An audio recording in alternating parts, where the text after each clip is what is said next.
Kandivali waste Charkop area में 2.5 BHK लेकर आया हूँ। नियरिंग पोजीशन 813 का कारपेट। आ जाओ सैंपल फ्लैट दिखाता हूँ।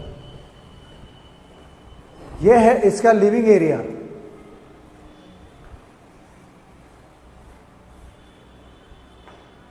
यहाँ पर आएगा कॉमन वॉशरूम, उसके बराबर बाजू में children's room.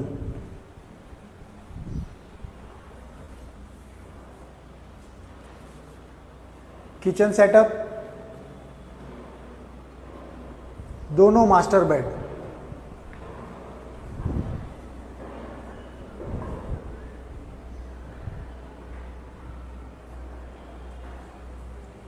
To 2.5 BHK nearing position ढूंढ रहे हो चारकोप पे। प्राइस की बात करूं तो 2,15,00,000 813 का कारपेट रहेगा। ज़्यादा जानकारी के लिए दिए हुए नंबर पर कांटेक्ट करें। मां चामुंडा प्रॉपर्टी, वैभव कार्या। जय माता दी।